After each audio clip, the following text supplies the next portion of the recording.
Sanchu Bardu Dakni Kyapsuchi Daki Shinyangi Pe Sonangi Trola Benjir Sangye Drupar Sho Sangye Chidam Zoki Choknam Ma Janchu Vardu Dakni Kyapsuchi Daki Chinyangi Pe Sonangi Drola Penshir Sangye Drupar Sho Sangye Chidam Zoki Choknam Na Janchu Bardu Dakni Gyeltsen Daki Chinyangi Pe Sonangi Drola Benchir Sangye Drupar Sho.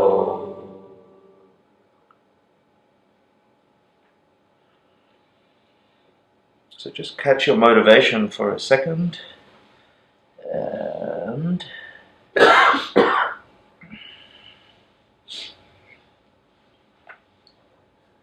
who you are listening to these things, what these things are, who you're in the room with, etc. Okay.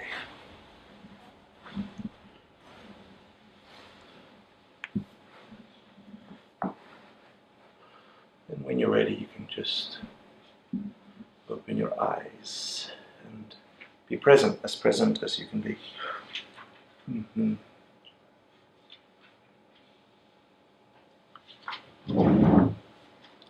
Buckle up.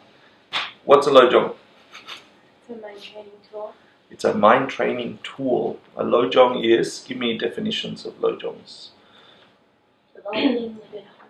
Developing the good heart is a English translation of the Tibetan word Lojong. Yeah, Lo meaning Heart. Jong. Develop, train. What? Develop, train. Perfect. Purify. Cool. Yeah, cool. Okay. So don't forget, the essence of whatever we're talking about here are advanced practices for people that have been practicing for a while. Master saying to them, you want to turn this on faster, you need to push on your mind in a way that you haven't before. So here are some riddles, here are some powerful antidotes to your afflictions, to your problems of practice. Yeah.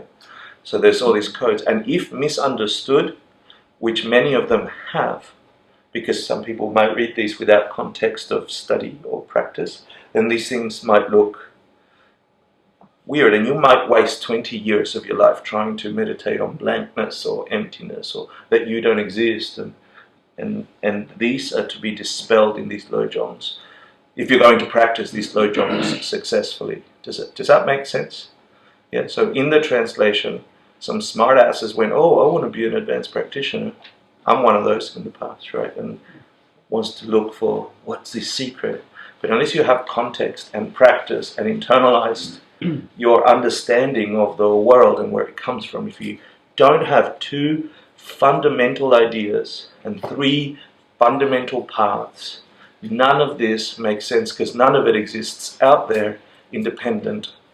And the meanings that are described here have specific things that you must do. So, very quickly, please remind yourselves, according to all the study we've done before, we have to go through three spiritual paths, or three parts of developing our mind before we can become practitioners that can put these things into practice. And that is, the first one you develop, state of mind, is a kind of renunciation.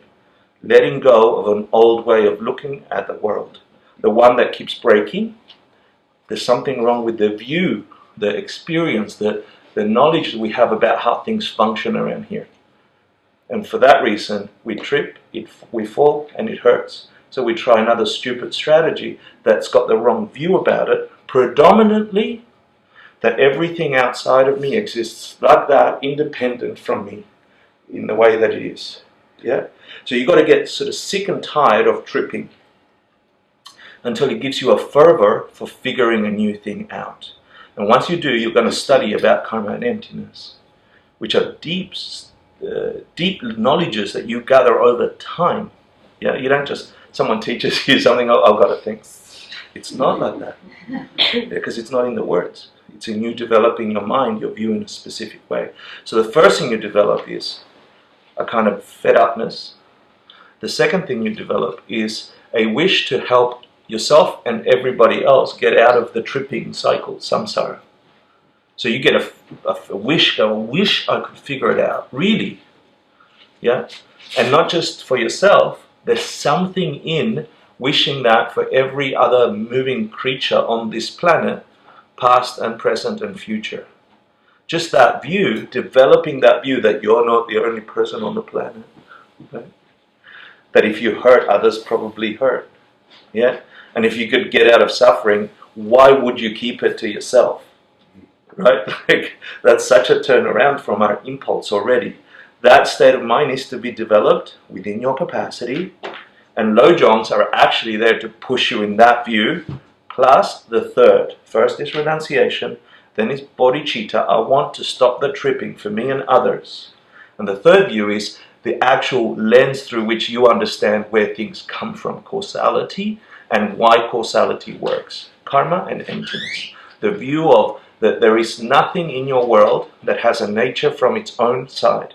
No thing, no imagining, no feeling, no identity, no nothing that could ever possibly have an essence that radiates that isness, that essence from its own side.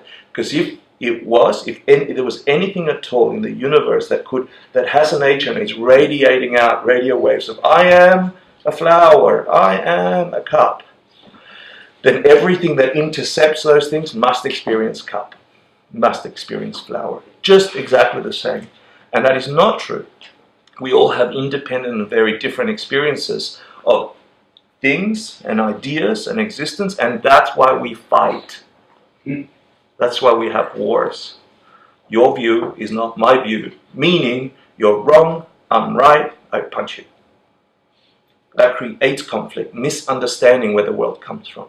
That is not to say there aren't bad things in this world, right? Because as soon as you learn about that view, that things don't come this way, that in fact you are implicit in the relationship and the creation and the experience of things, the view of emptiness and karma, as soon as you begin to understand that, our world, in our minds, in the tripping, thinks nothing exists at all. It's the first Buddhist mistake. Yeah, and in fact the middle way means you have to bring your mind between these two things, that things exist only in the way I experience them. No, not true. And that things don't exist at all because they don't exist the way I experience them. No, not true. The middle way is your capacity to find your way in the maze in between those two. And yours will be different to mine. Your path there, your dharma, the way you use dharma as a path will be different to you, because we all start with a different platform, on a different angle of understanding. So you start building, you're an architect, right? If the platform is like this and I put two bricks, I'm falling over soon. Yeah, I might have to do the view first until I'm there. Yeah, and if you're leaning that way, you might have to develop bodhicitta more. Yeah, otherwise it trips. And you will have problems practicing dharma too. Problems don't go away that way. Yeah, you have to stop them. So those three ideas, those three developments of your mind have to come at your pace with your effort. Once you do, then you need to deepen karma and emptiness. Karma and emptiness. How things arise, dependent origination. What does that mean? Not like this. I am part of the experience. Therefore, there's something in me forcing this experience. And ultimately, the deeper you go, you won't find anything at all that is not empty of having a nature. That's difficult to grasp when you heard it only 500 times. Yeah, you need to meditate. There's no words I can say here, no Dalai Lama that can come and bonk you on the head and say you are enlightened. The shitty thing and the awesome thing about Dharma is that you have it in you. You turn it on. No Dalai Lama came to fix you. Yeah, sorry. If they did, you'd be fixed from the previous Dalai Lama. It means we have to work something. So I invite you, whatever the hell I'm going to say in the next 2.5 hours, you need to connect your deepest understanding of these things to it. Karma and emptiness, sick of tripping, wish I could help everybody, and karma and emptiness. Emptiness. Yeah? So my default when things go down that I don't like, if I can't fathom all the details of my practice, it's like when like I got frustrated today. I felt I had a pressure of time and I wasn't going to get here on time, and I felt this energy moving me, the itch towards getting upset. Yeah, and then too many demands, people needing things, and then I'm like, oh, no, I am in there. It's me, karma. So the best I could do, because the energy was rising, is just emptiness. So that's the best I could do at that point. Once I did that, I remembered what emptiness meant because I'd labeled it. I'd filled the outline. You have to do that for yourselves if you want to stop tripping. Yeah. If you get hypnotized by some nice experience you're having in this world, albeit 5 years, 10 years, 15 years, 2 months, right? You forget, right, that things break here. You get hypnotized by all the niceness. Oh, I'm in a new relationship, bliss. Yeah, I got the new job, beauty. My tummy went away. Yay, finally. I did 6 push. So, if you get hypnotized in that, we tend to forget that there's something we do to create that experience. And so it just slows down our practice, that's all. If you're in the room, I believe you've already done a bunch of wanting to help yourself and others get out of a reality that makes no sense. Once you look at it, a reality that keeps tripping you over. So if you have that in you, then you would experience these teachings as dharma. Otherwise it'd just be more information to fill in your notebook. You know, and you can do that at NYU, you can do that at Columbia. You can get your certificate. Enjoy your certificate. You're gonna die and they'll put it in the drawer for you. You had a certificate. Okay, so let's see. I'm going to quickly go through the 4 attachments, and I'm going to go. So this Lojong, tell me what you remember about this Lojong. The story about how it came to be. How it came to be. 12-year-old, something to do with this room. Yeah, there was a 12-year-old that had a tantric experience with Manjushri. Cool. Who basically gave him this gigantic, amazing transmission, which turned into the Sakya lineage. Mm-hmm. And do you want to know what he said? That's cool. Okay. He said the whole Lojong, which I'm not going to go through. Remember last week, I think Sandra was reading it. Yeah, this new lady that just appeared, and then we made her read, and she never turned up again. The Lojong is long, but it can be summarized in these 4 verses, right? These 4 lines. So the first one says, if you're attached to this, you think you're a good practitioner, you think you're intelligent, you think you've figured out the world, if you think you've done this, right, in a dharma way, you're attached to this life, and you're not a spiritual practitioner if you're attached to this life. And do you remember what attached to this life meant for those people that are practicing? There were 4 things. Mm-hmm. Your choices are based on bhakti? Right. So overall, it's what you do with these precious moments of life you have, right? A, your entire life, and B, the precious moments of life. So you're about to walk out and have a break once we finish this Lojong. And what you choose to say or do or not do, the many choices we make. And then what do you do with your career and your relationships? And what do you do when faced with a problem? Do you fall apart and cheat and lie to try and get what you want? Or do you stand by a code, right?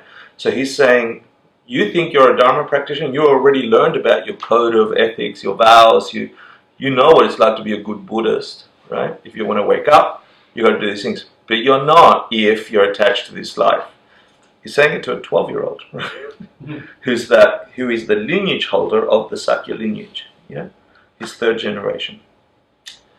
But those four things, what were they? He's saying if you're basing your choices on impulses, bakchaks, right? That the impulses you have in this life.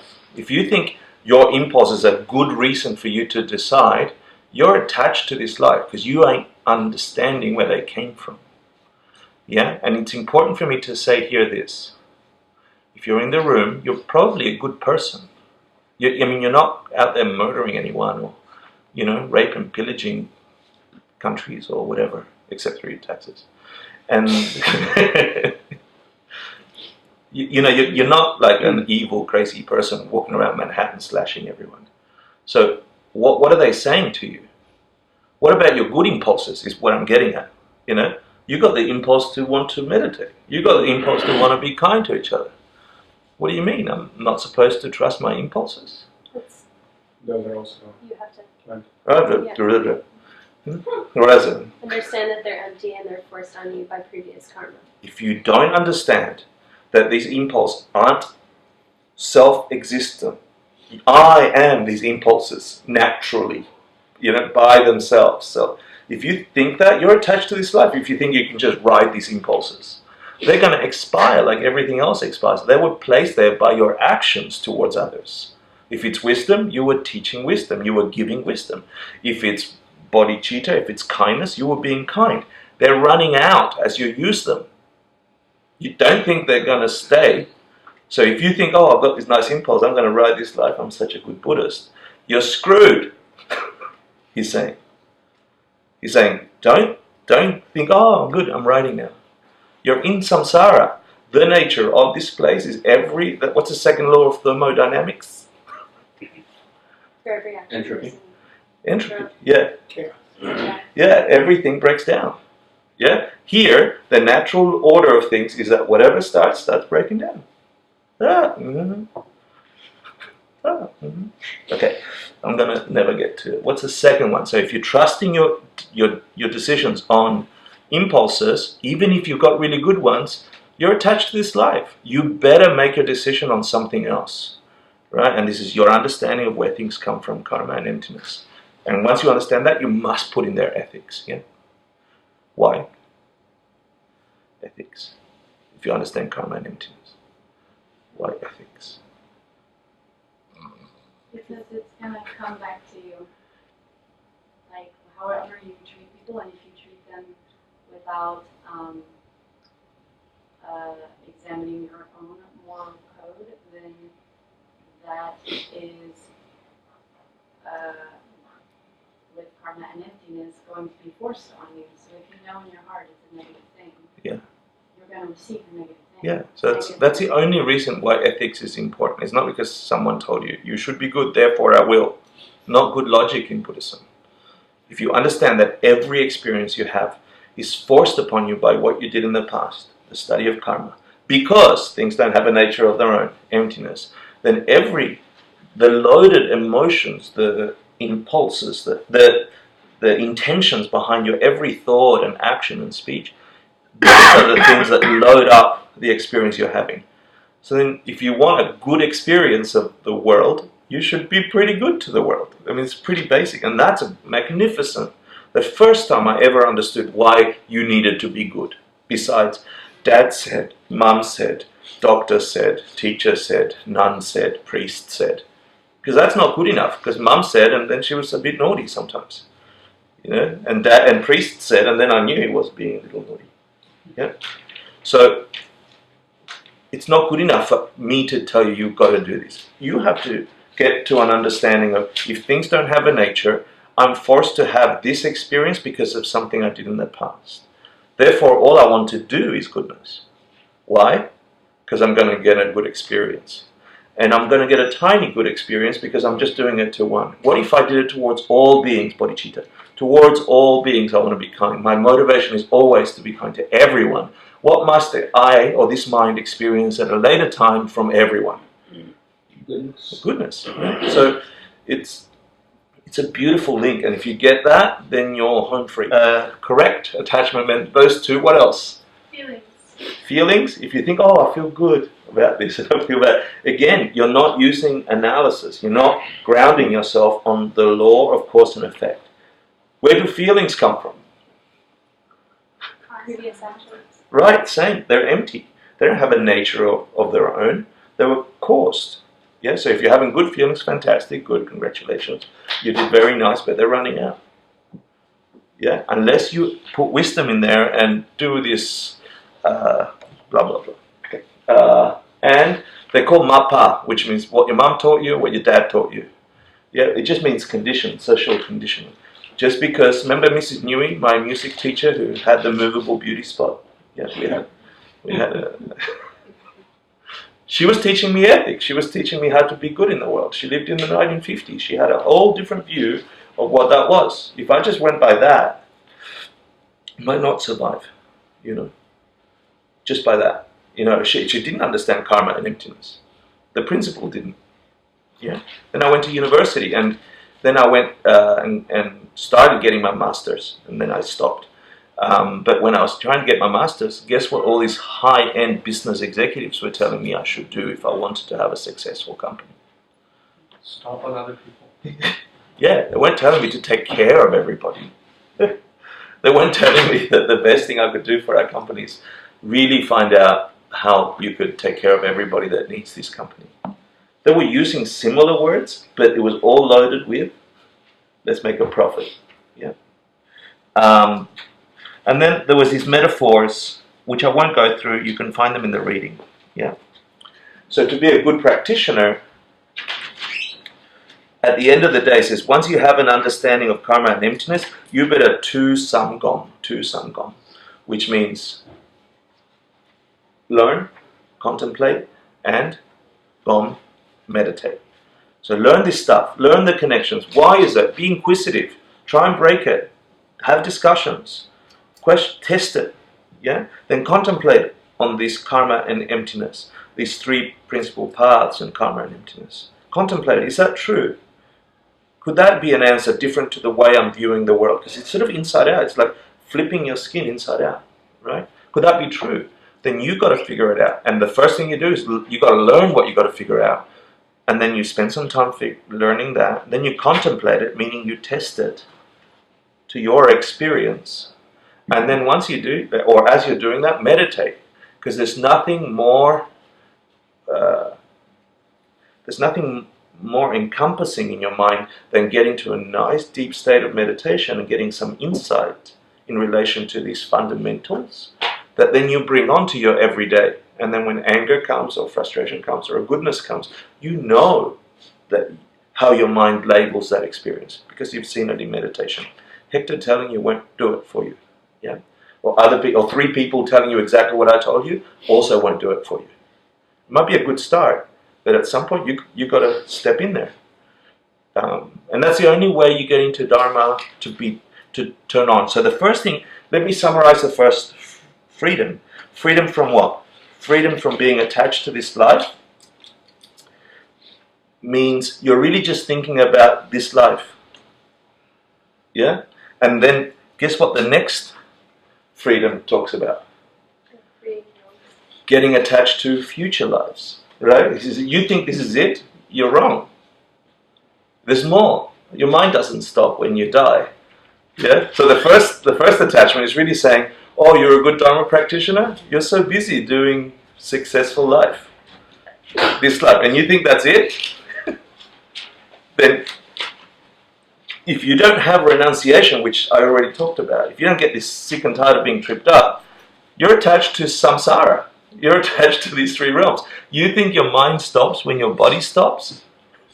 It's like watching a crane driver get out of the crane and the crane stops. It's like, oh, the crane's dead.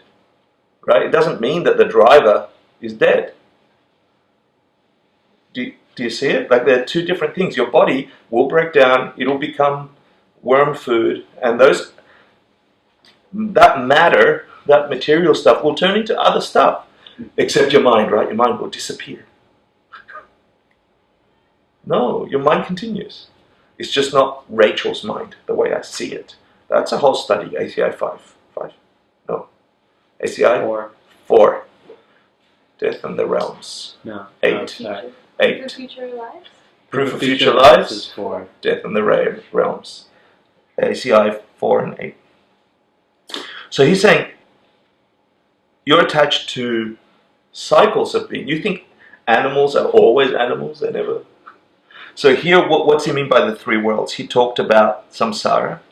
Then the commentary talked about, well, it's really the three sufferings, the three kinds of sufferings that beings go through in the three lower realms. So the three lower realms means animal realm. So there are beings other than humans experiencing this reality, and they experience it different to us. And you can verify that with puppy dogs, right?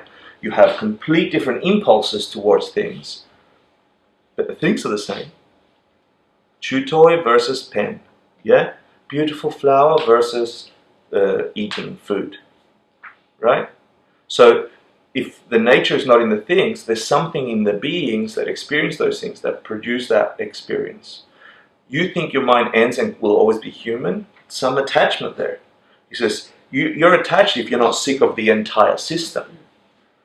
Right? And so he's saying, consider the three lower realms. And for Westerners, it's hard to consider the three lower realms as described or translated into English from Sanskrit and Tibetan, which mean animal realm, hungry ghost realm or preta realm, and hell realms. As soon as someone said hell to me, I'm like, oh great, I'm back in Catholicism. This is stupid. No, I really did. I rejected it for a while. So I'm inviting you to consider this, and I'll talk about it now. Consider this.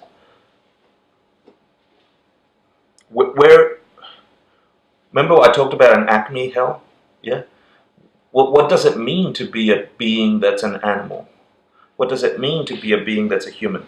Different view to the one we hold now, right?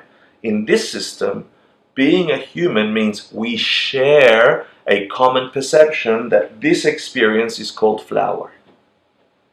If this experience is called chew toy, if your whole experience of this is I want to salivate and eat it, you're called dog. That in this system, yeah? You're not human because you have 5 fingers and 2 arms and 2 legs and have flesh. Prove it. I know people with no arms. That's not what makes them human. Are you following me? In this system, your whole experience of this data that we can only see this way is what makes us human. The way we share these experiences. Feel free to get a cushion. I don't know if anyone's there. No one is there. Yeah. Well, Andy Andy was, but he left. I don't know. No, he went to let him in. Yeah. No, it's okay, Richard. Richard, you're always interrupting the class. I don't even want to say.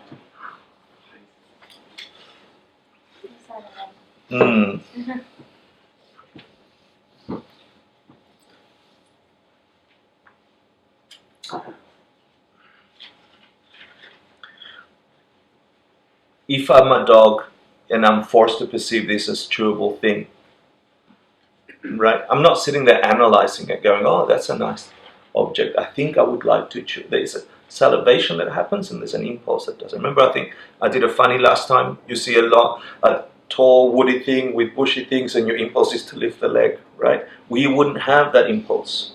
They said, you've got to think differently about what does it mean to be a human, what does it mean to be animal in this realm called samsara. And if those two possibilities are true, then in this system is saying, why can't a third be true, a better one and a worse one?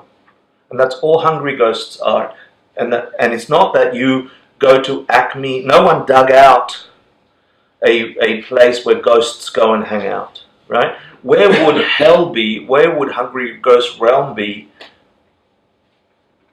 in this system, in the way I just explained it? Where would it be located? State of mind. Absolutely, right? But it's not a choice, right? It's like it's forced upon you. So I die right now. Boom, heart attack, Hector, right? Wrong buckchuck, wrong seed comes up, yeah? One of deep ignorance, one of deep attachment, one of stinginess. Yeah? Oh my God, there's $10,000 in my bag. If I die right now, they're going to get it. Aaron's going to get it. I don't want him to because it's mine, yeah, or something like that. If that's the last impulses, and like a domino, mind, cause and effect, mind produces mind, right? What's my next experience of that whole encompassing reality? That's called a projecting karma, Niralengi Q, right? A projecting karma. My whole next collective set of events that I call a life are colored by that last deep impulse that I had before my mind disintegrated into and then began reintegrating. And so with stinginess, with wanting to hold on to, I could become a hungry ghost. And the quality of a hungry ghost is I can't ever get enough.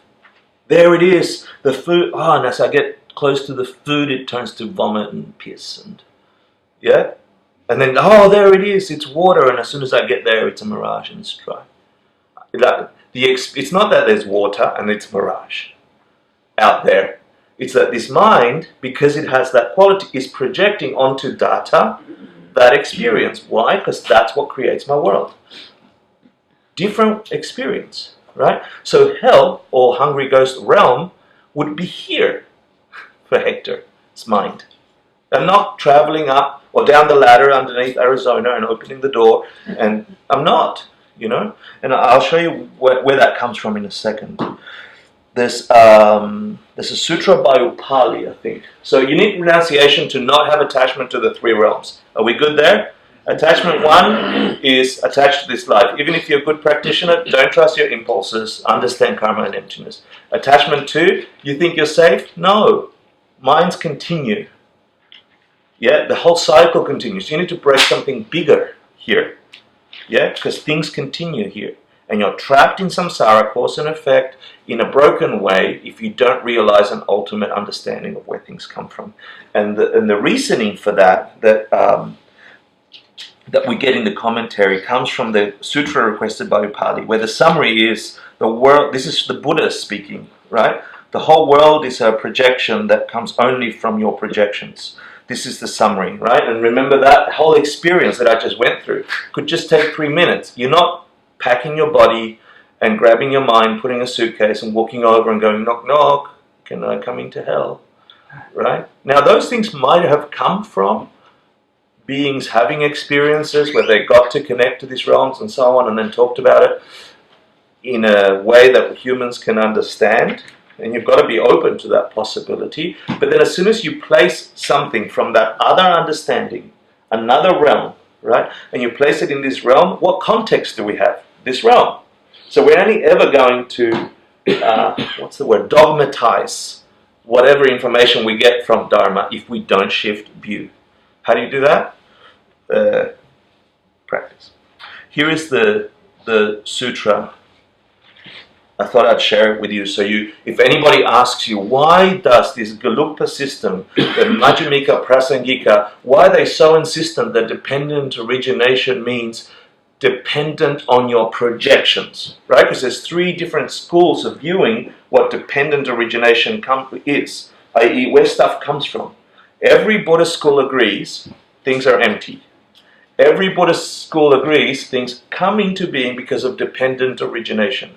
But the highest one, the one of His Holiness, Majjhimika Prasangika, not to get into heady stuff, says, unlike the other 2 that say things are dependently arising, dependent on their parts, causes and conditions, meaning you need to have the right soil and the right seeds, and that's how things come. Flowers come because they have all these parts. That's okay, but it doesn't help me. I have to go and find all the causes and conditions to stop samsara. Too much, right? And if you investigate a little bit further, it says, well, hold on, things are arising. This is a flower because it's dependent on its parts. If it has petals and if it has leaves, then you can call it a flower. Fine, cool, but that doesn't really help me free myself from samsara either. But then you come to this sutra and you understand that dependent origination means dependent on your projections, then all of a sudden everything that you experience in your world, you have power to fix, to change. It comes from you because you're experiencing it that way. Dog, human, same stuff, right? 2 different projections onto an otherwise thing that there is something. It's not that there's nothing there. Something that doesn't have that nature that I am experiencing. Once you get sick of hearing it, it means you're not even close. You have to start teaching it. Seriously, because once you start teaching it, believe me, you go, oh, I didn't understand it like I thought I did. In silence, in meditation, it feels different. When you have to tell it to people that are looking at you, intelligent people and, sort of good-looking people. I keep making fun of you. Thank you. Yeah. Then you realize, oh, my understanding needs to be clear because I need to articulate it, right? And then after a while, you're like, oh, you drop into that. Why? Where would you drop into an understanding of that? I've had to explain it 100 times. My mind has had to go there 100 times.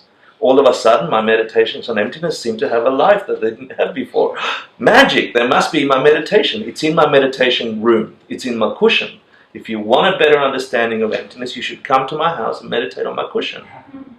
Right? Beautifully donated by, what's the name of your company? Smart. Right? That's where emptiness understanding really lies, right? No. It's because I was sick and tired of not understanding it deep, so all of a sudden I have to teach it over and over, and then I get really clever questions, and I'm like, ooh, it took me to a corner, ooh, And what's my mind have to do? Figure it out. And then Jim gives me a book on it. He's like, here, you better understand emptiness. I'm like, thank you. Seriously. And then my mind begins to touch places it hadn't touched to. It was in a comfort zone for a long time around emptiness and karma. All of a sudden, explain it for 14 courses to hundreds of people over time. Difficult to pretend you understand it. Like I did at the beginning, right?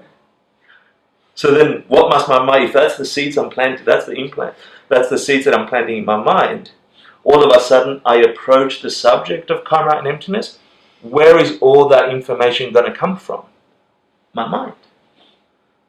Yeah? See how beautiful it is? So, in this sutra he says, this is the Buddha talking to all his people. Sounds like Donald Trump. All my people. Yeah. When I taught you the terrors of the realms of hell, many thousands of those among you were frightened and dismayed. But I tell you now that those people who die and travel to these terrible realms of pain don't even exist at all. What's he saying?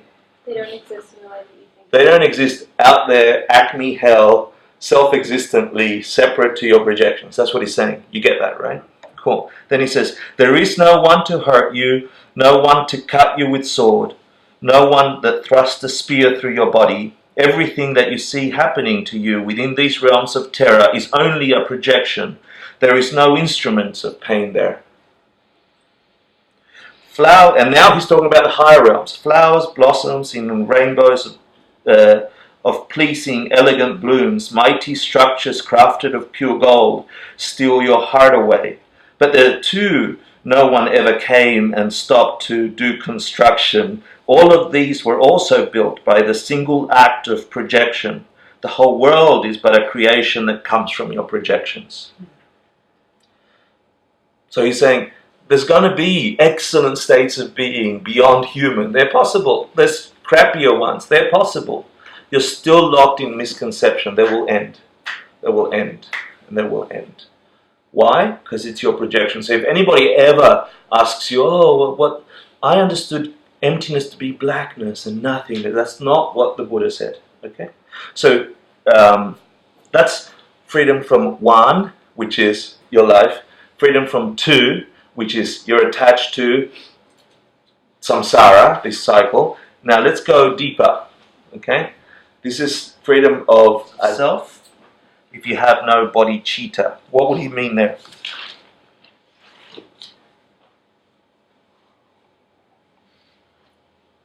Why would he go there after telling you about all the realms? Because if you're just trying to get out of samsara for yourself, Mm-hmm. you don't have bodhicitta. You can't be a bodhisattva. And what good is that going to do to you? You'll get nirvana, but you won't get enlightenment. And you might not even make it to nirvana. Okay. And he's also talking about these are all your own projections. And it's like, oh, is it just me?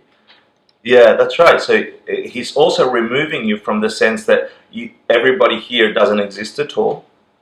Yeah, but it's my life, my projection, so I'm just going to take care of number one. It limits your experience. It also reduces the amount of karma. Let me show you the metaphor that the first Panchen Lama uses here. Yeah, that your acts towards your world. What's the metaphor there? Oh, it's like killing your enemy's son. It feels really good because you're in the short term, but like karma coming to get you, you're going to suffer the results of that. Yeah. So if you're just thinking for yourself, you're not going to have powerful enough seeds in your mind to completely transform the realm you exist in. Yeah, because the thing that locks you in samsara, the mechanism which lets you have those three lower realms we just talked about, is an attachment to self, me and mine. That last thing that you call me, I want to keep that. Let's say I don't want all the money left when I die, and let's say I don't want the house, and I'm fine to let it all go, right? But Hector, as a thing, let's say I forget my name. I don't care if they change my name, right? This sense of being a thing, that one, I don't want to let go of that one. That's scary, right? That's what I think Westerners fear about death. You think you stop, right? You think you stop. And then let me finish the four, and then when the questions in the break we can have questions. Yeah.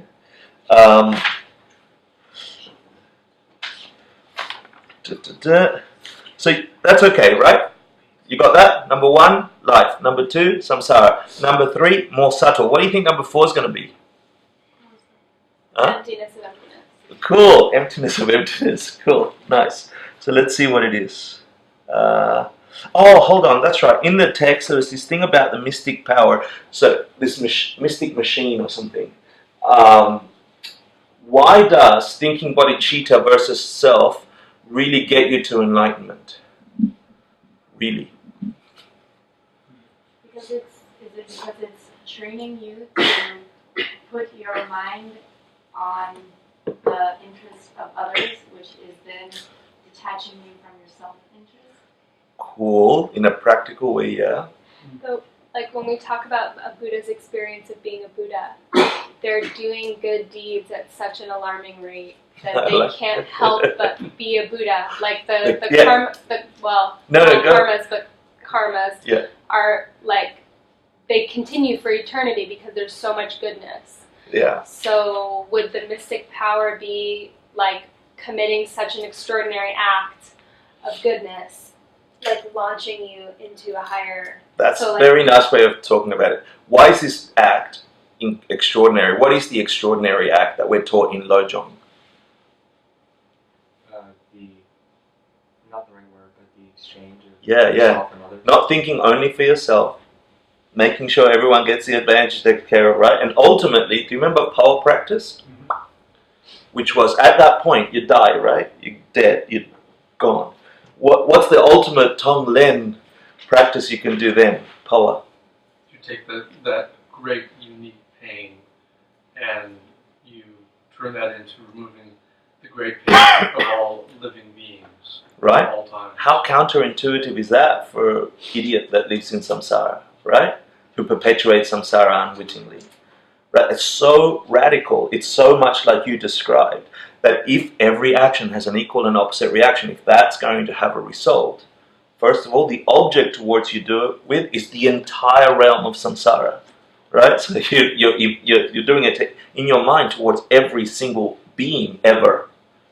Right? That's pretty big compared to just me. Right? And to say, may all that pain come on me right now. May this pain I'm experiencing now, may that be the thing that flips everybody out of samsara completely. Earnestly, truthfully. And if you can do that with wisdom, meaning I know it must work because things don't have a nature. Right? Then you go deeper.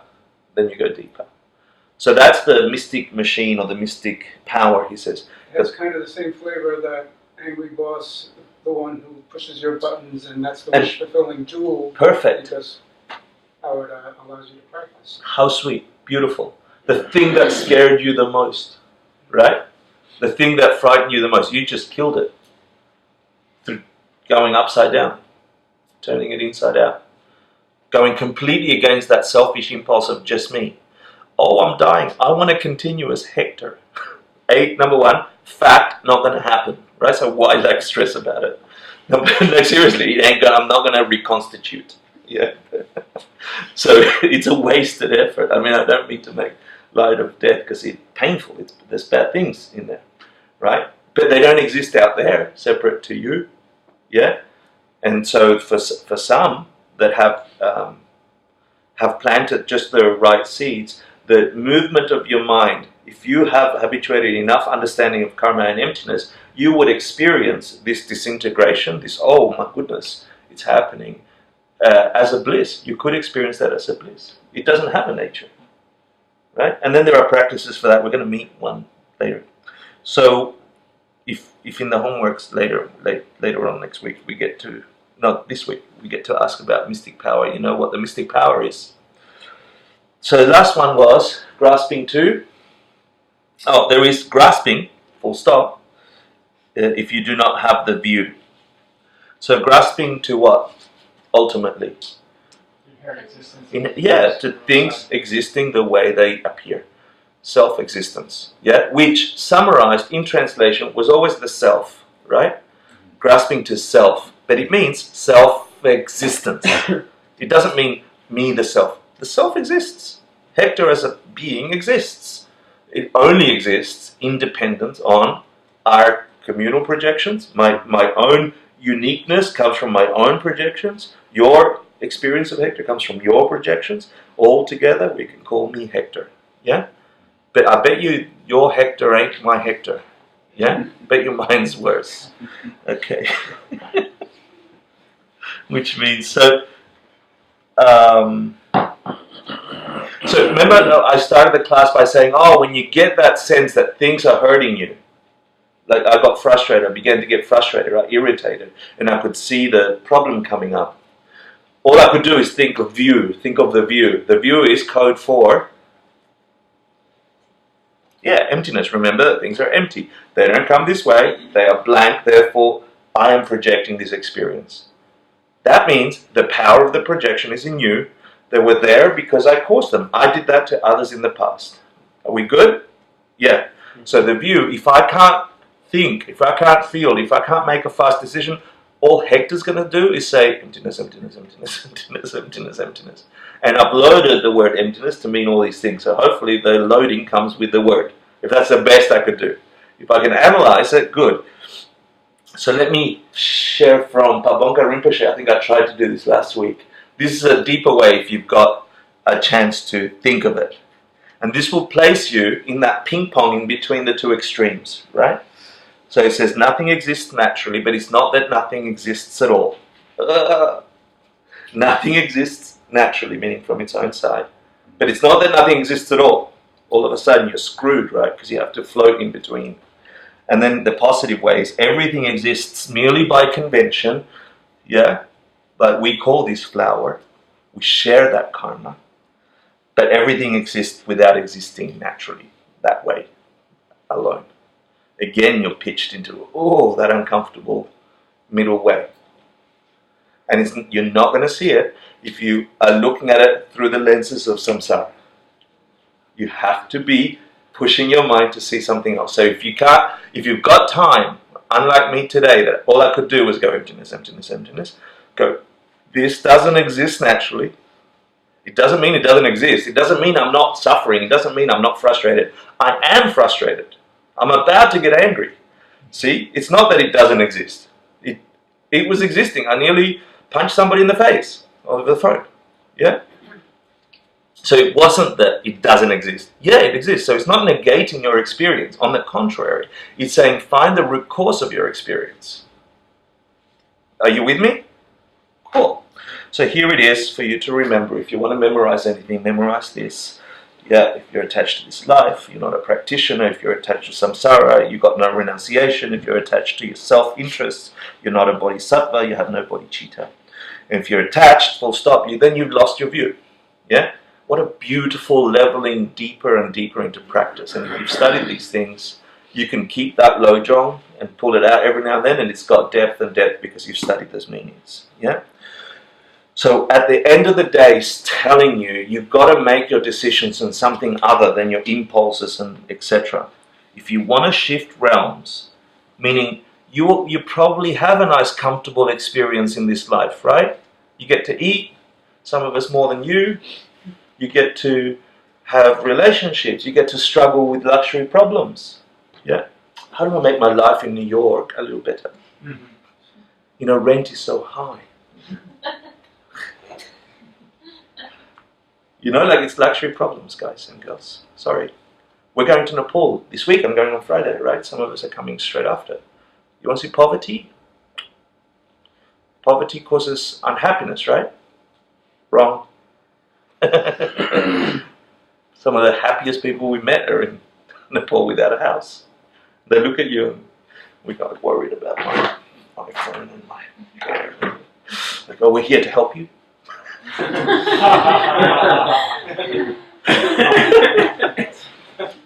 You get this punch in the gut. Like, oh, dance with me, the kid says. You know, with a little bit of leprosy. You're like, oh, thank you. Now can I help you? Yeah, let me dance. So, what I'm saying here is, don't stay in this condition just because it feels good for a moment. Think through it with logic. Everything in samsara ends. Yeah? And if you're lucky enough to have a relationship for a lifetime, someone's going to die first. And you're going to miss them. Yeah? And if that's a suffering, then you ain't got it. Yeah? You want to, if things don't have a nature from their own sign, you can design what's called your Buddha paradise. Is there a paradise over there, like hell down here, with nice palaces made of gold? No. Where would that come from? Where would the pleasures of an existence that never had a problem, never had things breaking down, never had, where would that come from? Giving it to others. Yeah. Giving that to others, creating that yourself. It's your seeds, creating your experience. So then all of a sudden, you don't have much time to re-engineer your reality. Yeah? So then let me re-engineer something. We're good? That's the Lojong. Happy? Question. You may? Are you saying that if someone dies and you have an understanding of emptiness, like the actual realization, that you don't feel any suffering? I'm not saying that, but I'm not saying that. So if the process of passing, right? So that, you know, the story of the Buddha passing away, there was all this wailing and crying and so on, and he passed. Remember, cherish the act, he said, right? Cherish the act. Where would that experience of transition, what would it be like? Is it a suffering from its own side? If you had just the right seeds to see that being become an enlightened being, a Buddha and so on, being really able to help others, not pretending, yeah? Could someone possibly have enough virtue in their minds to see that transition as not death? Meaning death in the way we think about it in the West, where you terminated. Could somebody see that as arising for a period of time for something that was there, deeper and existing, not in samsara, an emanation of something that is perfect already and will remain perfect? Is that possible, right? Yeah, but you can't pretend. I mean, you can pretend, but it's at some point you could have that as a natural experience of a process like that. More importantly, you can have that experience about your own process like that. Cherish the act. You're like, oh, this is it. It doesn't have to be the way I used to think about it, the way I was taught. In an Acme-created hell, in an Acme-created world, where there are people with construction companies creating your bodies, yeah, and then you go in it, your soul enters it or something. Death is like that too. It's manufactured out there separate from you. Impossible in this system. Yeah? And if it comes from you, does it hurt? For most people, it looks like it does. Yeah? Does it have to? Does a sensation of pain have to be pain? Always. I let you think about that. Yeah? What I want to go now is to this next Lojong, which is still at the end of class 7, So Steve, if you're doing cuts, this is still class 7. Yeah. Geshe Michael put in this beautiful little Lojong that describes these 12 celestial mansions, right? And all it is, it's a Lojong, a way of training your mind to know what it looks like to have been a successful practitioner of Lojong, have gotten your mind jonged, yeah? Have gotten your heart jonged. So, and these are really sweet and simple. How do you know, looking around, that Bundy, wherever he is a Lojonger, yeah? How do you know that Jacqueline's questions are based on a Lojonger, yeah? So, how do you judge someone? This is good for us because we love gossip. So, let's let's look and see what this Lojong says. Is there an author? So in Tibetan astrology, there are 12 houses of the sky, 12 mansions, and that's why it's got this name, because you sort of attain these 12 mansions. If you see something in this Lojong, I'm going to invite you to remember the meditation we did last class. Remember where I asked you to look at your history, look at your past, yeah, and look for magic over there, like people like Mrs. New Year with the moving thing, right? Who knew that she would call me now to share who she is so I could teach people wisdom?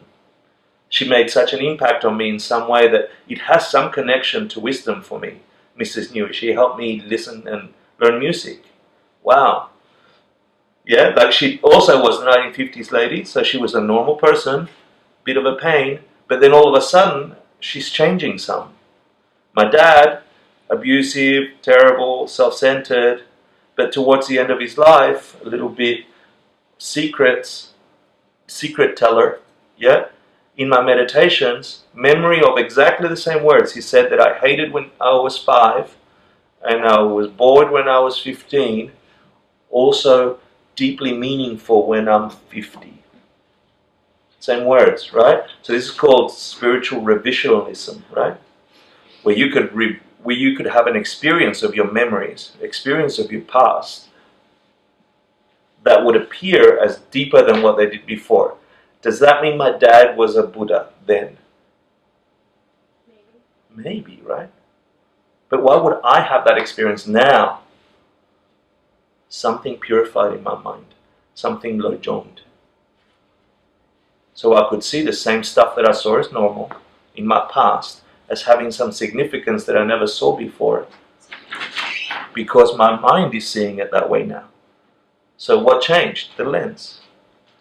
Right? When my dad, and believe you me, my dad used to say to me, as a 5-year-old kid, he used to call me Marcelo, no Hector. Marcelo, nothing exists.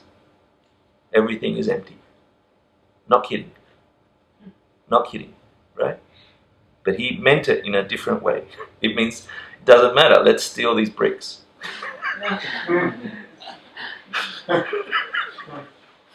Seriously. He used those words. He used those words, yeah.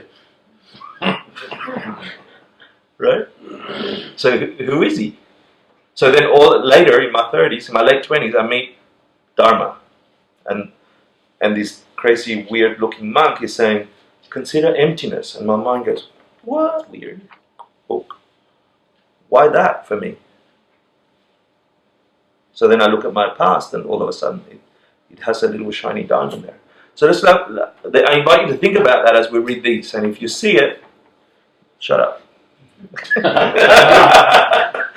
First quality of a Lojong practitioner is trustworthy. Yiche. Yeah, trustworthy. It just means they don't let you down. Yeah? So a good practitioner here, someone who's jogging their low, they don't let you down. Yeah? Is that good? So that's cool. Number 2, they're loyal.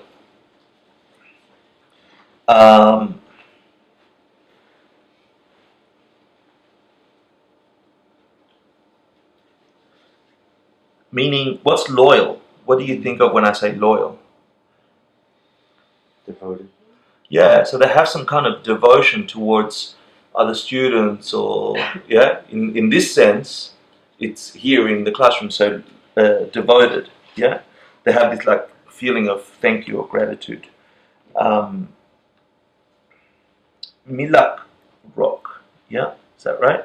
They're helpful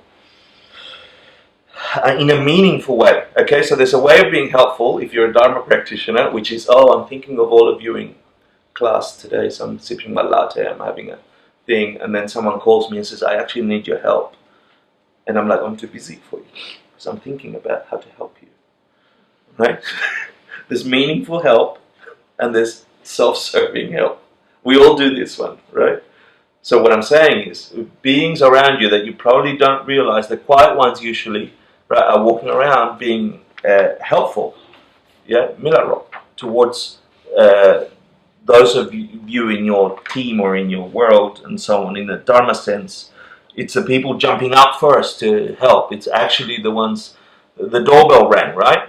I just sat here going, yeah, whatever. Someone's at the door, I better go. Yeah, who was it? It was both Hannibal and what's your name? Hannibal. And the other Hannibal. Thank you. And the other one is friendly, right? Meaning in a gentle way. Meaning it's pleasing to be around them. How's that? Yeah?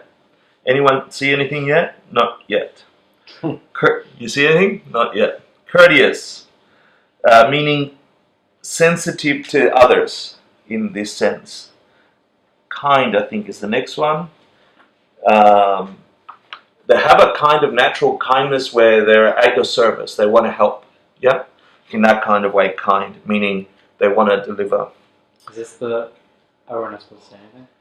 You see something? No, I'm just going to take a guess. Go on. Is this the 10 qualities of a teacher? Nice, but no. Nice, your mind's going there. Anyone else see anything yet? This is seriously a Lojong. Can't remember from what period, because I didn't write it down. Nothing yet? Cool. Obedient. What does obedient mean? What are you obeying? Follow your teacher's instructions. Yeah, so teacher's instructions, but why? Because the teacher's really good? Respectful. Yeah, sort of like that, yeah? I would say obey what you perceive as positive. Cool. So your teacher's instructions would be your filtered, like you've got to put it through your logic filter, right? And that's what, it's not like your teacher says, off I go, right? No, but Yeah. respecting. Cool. Nice. No one sees anything yet. Cheerful. Yeah. It is, right? Yeah. Check that out, right? You serious? Yeah, I'm not kidding. Cheerful, thrifty, brave. These are all Tibetan words that translate to these things. Clean. So you understand what brave means? Thrifty means think of the resources on your planet, right? Like think of everything you do, everything you use here. You have bodhicitta, you're thinking about other beings needing those things, right? Well, that's thrifty. Brave, what do you think brave means? Not afraid of your own suffering? Not quite. She said not afraid of your own suffering.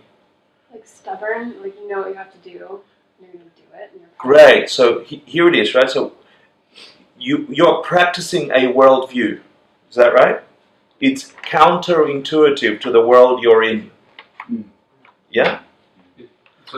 So in business school, they said to me, well, if you can get a better profit if you do these things. Counter. Even if you're the only one. Even if you're the only one, you've got to do what you logically have learned if you want to get out of this realm, right? And brave is, here comes a whole bunch of temptations in this world. I could make better profit, it seems, if I cheat on my taxes. But does profit come from cheating? Whoa, causality all of a sudden. Brave means you're prepared to go against the stream because you understood causality and emptiness. Determined. Yeah, it's like determined, but you got to get it inside you, because when the moments come on Hector, help me cheat. We're going to make $5,000. My mind gets tempted. Why? Because I don't understand where money comes from. I still live in a samsara that says I can only get if I take. But this system, the deepest understanding I can give you here is that abundance can only come from generosity. So if I screw you, what must come to me? Lack of abundance, right? Or screwness, or screws. Lots of time to do with screws. Yeah. But it also be not afraid of a deeper truth. Exactly. So don't be afraid to jump into this thing, but act on it, right? That's what brave is, right? Clean. Isn't that interesting? Oh, you haven't got it. That clean, right? So it's part of the instruction of meditation that before you get there, you've got to clean your house or clean your room, right? Because that has correlation on when you finally do project not a crappy existence, but an ultimate beautiful existence. It's gonna. If you want it to be pleasant and beautiful and shining and the cleanliness of your life relates to the cleanliness of that final experience, right? And lastly is, he said reverent. I don't know.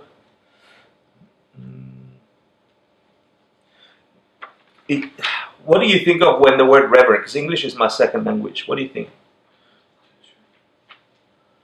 Respectful and not arrogant.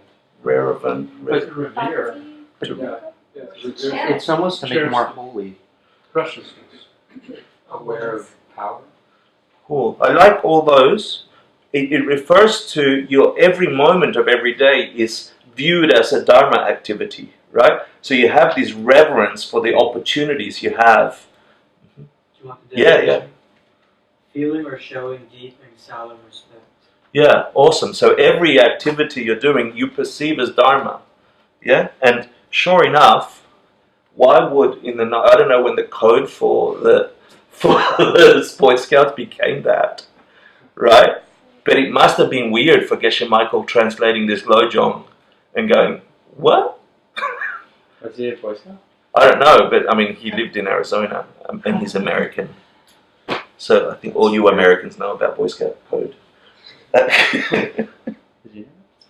I'm not American. Isn't that bizarre? It's more really old bizarre. school. Yeah. So Yeah. I'm so gonna go find out. I know about where it came from. No, I'm I- gonna My dad obsessively was- research this and get back to you. Cool. Yes, please, because I don't know where it comes from. I don't know. But I'm just saying,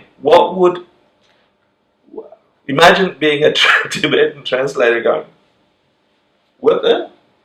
Right? And I think when he knew by the time he taught us, so he must have had the realization when he But it makes sense that in a world where you're purifying, you begin to see messages from what seems normal for it to not be normal, right? So, normal in the stagnant sense. So I just gave you 2 Lojongs. We finished the 4 attachments and we finished the 12 mansions, the 12 points, right? Which is just check yourself if you're Jongin, if you got these qualities, and they're in the readings online. The next thing we're going to do, so the beautiful thing about this class is the next 2 classes are 1 Lojong, and it's for me, it is the most amazing entry into something magical. Yeah, these are pretty special. And it's probably wrong of me to say one's better than the other because it comes from what, right? But this next Lojong will invite you to look at things in a certain way and then all of a sudden turn them around and challenge you to look at them in another way. And then on Thursday we finish off that Lojong in a way that you're like, whoa, if you have the same experience or a similar experience to me. So it's strong. Have a quick break, like have a 10-minute break, come back and we'll start the next class. Question while While we're still here. While we're still here, is the Boy Scout code. Yeah. But the problem is, which I'd love for you just to say something about, is that the Boy Scouts have been notoriously homophobic. Oh, I've got nothing to say about that other than where does an experience of that thing not being purely holy could ever come from, right? So I share that. Our culture. Yeah, of course. So there's something in that. Yeah. Right? Can you purify that? Being homophobic and then all of a sudden seeing homophobia as an invitation to open up something in your world later. I don't know. In case any of my GLBT friends are going to watch this video, Yeah. I thought I wanted to bring it up and say something. Yeah, no problem. Thank you. Have a 10-minute break, right? 7:36. Hi. Yeah, thank you.